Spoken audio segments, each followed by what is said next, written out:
Every story starts somewhere, with a choice, maybe a move to a new town, a new school. But sometimes a story that begins with the promise of a fresh start ends in a place you can't even begin to imagine, a place of absolute darkness.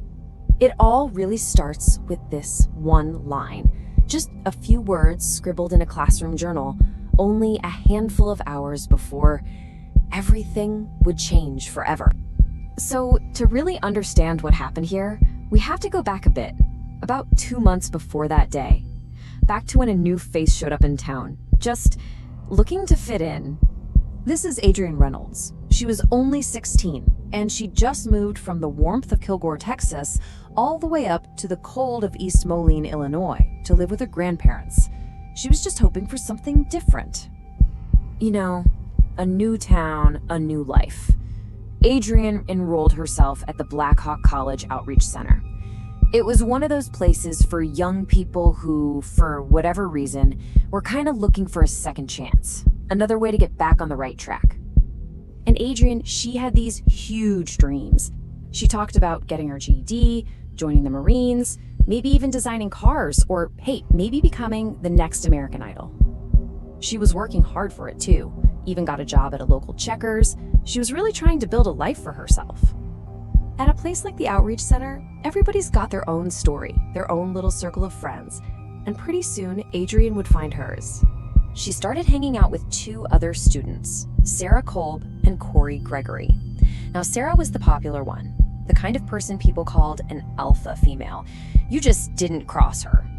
And Corey, he was her ex-boyfriend, but he was still her closest friend, totally devoted to her. And this is where things start to get complicated. Adrianne and Corey, they started becoming friends too.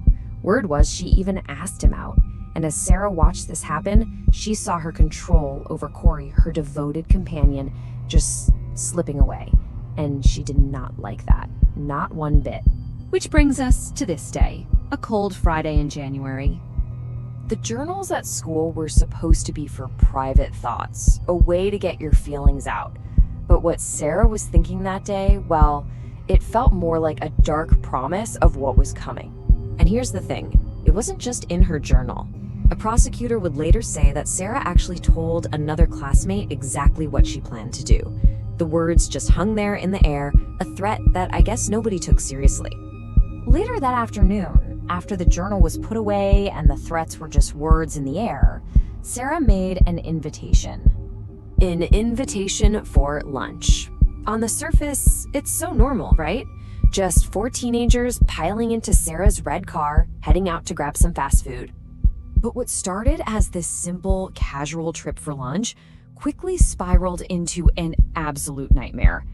All that tension that had been building up for weeks, it was about to snap. As they pulled into the Taco Bell parking lot, it just exploded. Sarah started beating Adrianne right there in the car. Sean McKittrick, the 4th friend, he was terrified. He told Sarah to stop, that it wasn't right, but she just turned on him and told him to get out if he didn't like it. So he did. He fled the car, leaving the 3 of them behind in the middle of it all.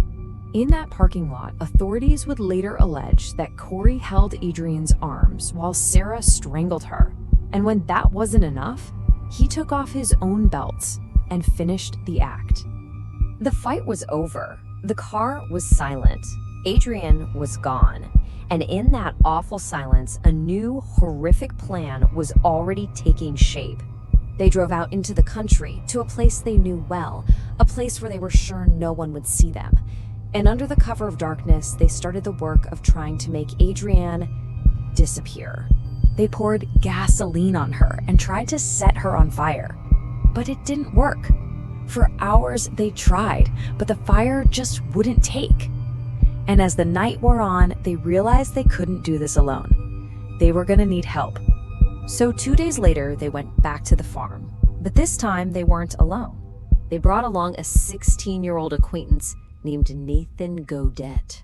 And he brought his grandfather's handsaw.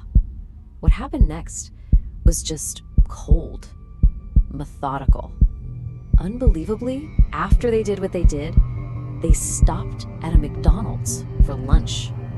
There was a chilling logic to how they hid the body parts. It was strategic. They knew they had to stop anyone from identifying her. So they took the head and arms, the parts that could be identified by dental records and fingerprints, and they dropped them down a manhole in a nearby state park. But secrets this dark, they don't stay buried for long. They just can't. A few days later, Corey broke. He took the police to the park, and then he took them to the farm. And that's when the full, horrifying story finally started to come out. So, we know the facts. We know the timeline, the what, and the where.